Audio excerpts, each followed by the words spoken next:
वालेकुम। आज हम इस वीडियो में वेरिएबल्स के बारे में बात करेंगे कि हम सी प्रोग्रामिंग में वेरिएबल्स कहते किसे हैं और उन्हें यूज क्यों करते हैं।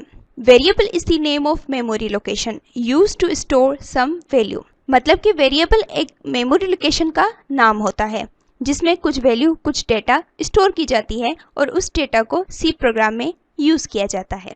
वेरिएबल्स तो सिंपली कंटेनर्स होते हैं जिसमें कुछ इंफॉर्मेशन या डेटा स्टोर की जाती है। जैसे डेली लाइफ में कुछ कंटेनर्स होते हैं, उनमें हम चीज़ों को स्टोर करते हैं। जैसे कि अगर मसाले का कंटेनर है तो मसाला स्टोर कर दिया, अगर वाटर बॉटल्स का कंटेनर है तो वाटर बॉटल्स हमने उसमें स्टोर कर दी, अगर फ्रूट्स का कंटेनर है तो हमने उसमें फ्रूट्स स्टोर कर दिए। इस तरीके से प्रोग्राम में कुछ डेटा इंफॉर्मेशन होती है, उनको स्टोर करना पड़ता है। जैसे कि अगर इंटीजर वेरिएबल है तो उसमें हम इंटीजर नंबर्स को स्टोर करेंगे, अगर कैरेक्टर वेरिएबल है तो उसमें सिंगल कैरेक्टर को स्टोर करेंगे, अगर फ्लोटिंग वेरिएबल है तो उसमें पॉइंट्स वाले नंबर्स को स्टोर करेंगे। इस तरीके से हम वेरिएबल्स में इंफॉर्मेशन को स्टोर करते हैं। आगे हम उनके टाइप्स को डिटेल में सीखेंगे कि इंट, फ्लोट और कैरेक्टर लॉन्ग क्या होते हैं और ये क्यों यूज होते हैं। पर आज हम इस वीडियो में सिंपली वेरिएबल्स पे फोकस करेंगे कि फॉर एग्जाम्पल हम पानी पीना चाहते हैं तो उसके लिए हमारे पास एक ग्लास होना जरूरी है, जो हमारे घर में हो सकता है या हमारे आसपास हो सकता है। तो सिंपली हम उसमें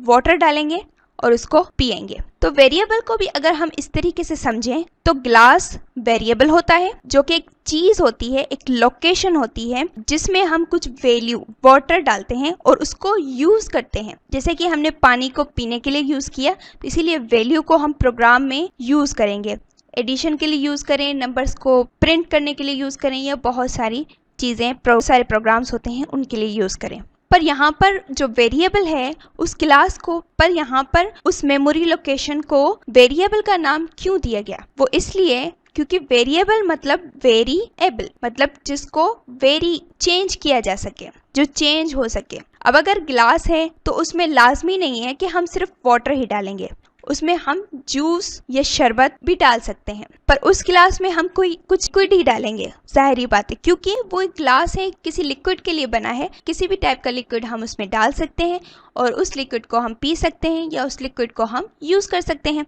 इसी तरीके से वेरिएबल्स होते हैं, तो जिस टाइप का वेरिएबल होता है उस टाइप की चीजें हम उसमें डाल सकते हैं।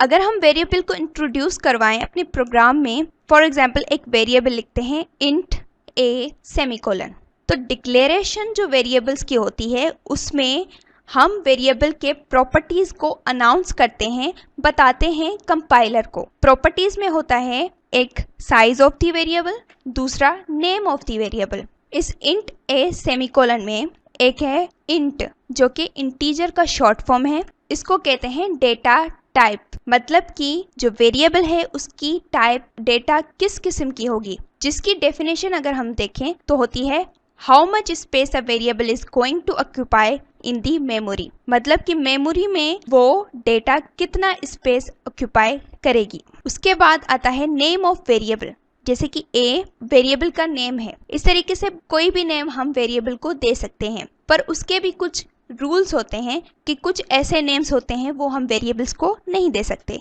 वो हम नेक्स्ट वीडियो में देखेंगे कि वेरिएबल्स को नेम देने के क्या रूल्स होते हैं। उसके बाद सेमीकोलन हमारी स्टेटमेंट को टर्मिनेट करता है और कंपाइलर को बताता है कि ये स्टेटमेंट अब कंप्लीट हो चुकी है। डिक्लेरेशन के बाद आता है डेफिनेशन, जिसका मतलब होता है वेरिएबल को मेमोरी एलोकेट करना, मेमोरी देना। जैसे ही हम सिंपली प्रोग्राम में डिक्लेयर करते हैं इंट ए सेमीकोलन, तो वो जस्ट डिक्लेरेशन नहीं होता, उसके साथ वो डेफिनेशन भी होती है। क्योंकि हम जब उसकी साइज बताते हैं और नाम बताते हैं तो उसके साथ हम मेमोरी को एलोकेट भी कर देते हैं ताकि हम उसको प्रोग्राम में यूज कर सकें। पर कभी कभी डेफिनेशन अलग भी होती है।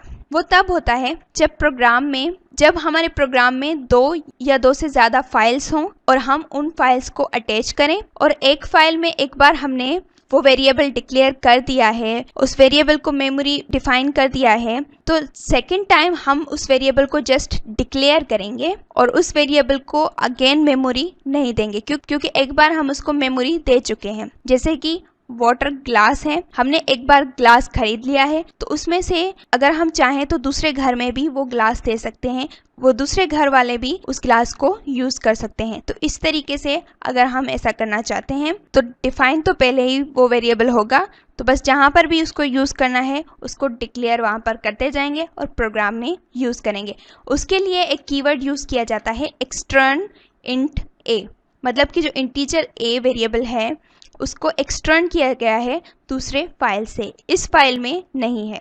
अब अगर हम डेटा टाइप की बात करें, जिसमें हमने कहा था कि वेरिएबल को स्पेस बताया जाता है कि वो मेमोरी में कितना स्पेस ऑक्यूपाई करेगा, कितना स्पेस लेगा, उसमें जो डेटा फिल की जाएगी वो कितने स्पेस तक होगी।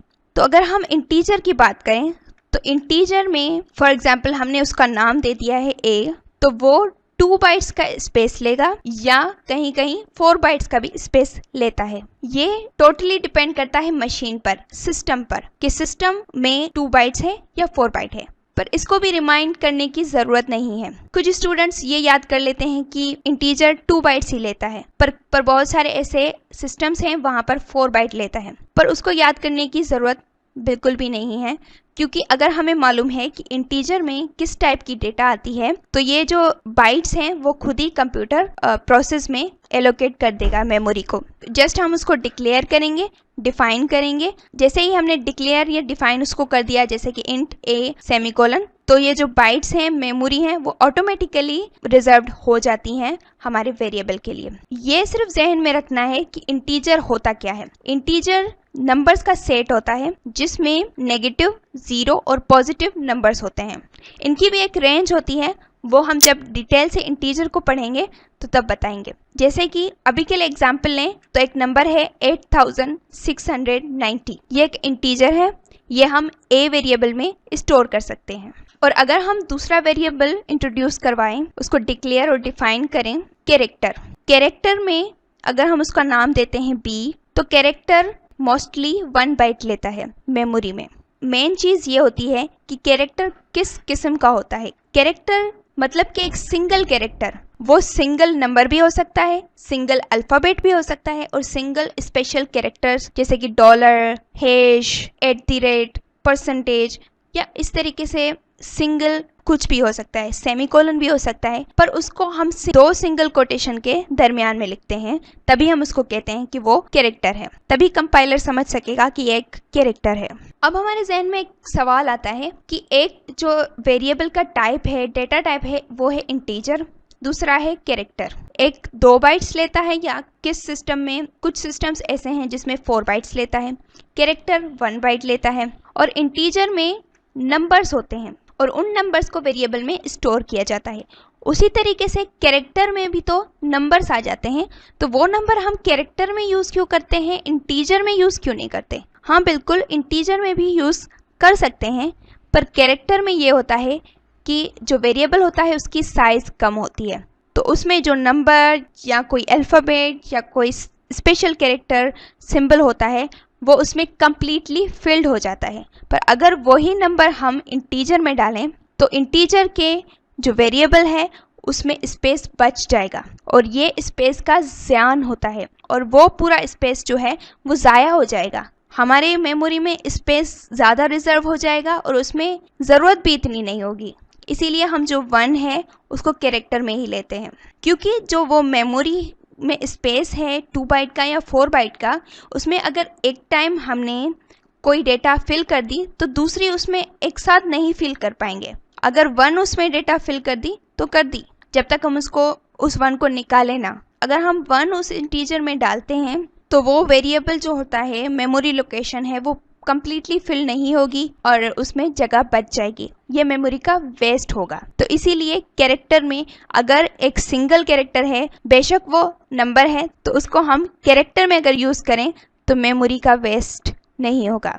अब एक और टर्म आता है इनिशियलाइजेशन। उसका मतलब होता है कि वैल्यू असाइन करना वेरिएबल को डिक्लेरेशन के टाइम ही। डिक्लेरेशन का हम सिंपली मकसद ये लेते हैं, डिक्लेरेशन और डेफिनेशन दोनों बोथ सेम। तो इनिशियलाइजेशन का मतलब होता है कि जहाँ पर हमने वेरिएबल को डिक्लेयर किया है तो उसके साथ ही हम वैल्यू को भी असाइन कर दें। तो अब जब हमने साथ में कर दिया तो ये वैल्यू भी प्रोग्राम में यहाँ पर ऐड होगी। आउटपुट आ गया 7। अगर हम सी प्रोग्राम में एक बार वेरिएबल को डिक्लेयर कर देते हैं और उसमें वैल्यू भी असाइन कर देते हैं तो अगेन हम उस वैल्यू को चेंज कर सकते हैं, क्योंकि ये एक वेरिएबल है। जैसे ही हम उस वैल्यू को चेंज करेंगे तो हमारे वेरिएबल की वैल्यू चेंज हो जाएगी। अब इसका आउटपुट देखते हैं। उसके लिए हम उस वैल्यू को प्रिंट करवाएंगे %d, जो कि डेसिमल इंटीजर है, स्पेसिफायर इंटीजर के लिए यूज़ होता है, (a) सेमीकोलन। Save, execute.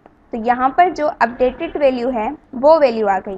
जो फर्स्ट में हमने डिक्लेयर किया था, असाइन वैल्यू कर दी थी कि ये 4 है, a की वैल्यू 4 है, पर अगेन हमने इसको चेंज किया कि नहीं, a की वैल्यू 6 है, तो वो यहाँ पर चेंज हो गई और आउटपुट आया a की वैल्यू 6। इस तरीके से हम वेरिएबल की वैल्यूज़ को चेंज कर सकते हैं, जैसे कि वेरिएबल के नाम से ही मालूम होता है कि चेंज एबल। नॉर्मली हम जब वेरिएबल को डिक्लेयर करते हैं तो उसमें लिखते हैं, हम उसका डेटा टाइप लिखते हैं, उसके बाद उसका नाम लिखते हैं, कुछ भी नाम दे सकते हैं, उसके बाद सेमीकोलन लगाते हैं, उस स्टेटमेंट को टर्मिनेट करते हैं और नेक्स्ट लाइन में हम उस वेरिएबल को असाइन करते हैं, मतलब कुछ वैल्यू प्रोवाइड करते हैं। तो वो वैल्यू आउटपुट के थ्रू हमें शो होती है।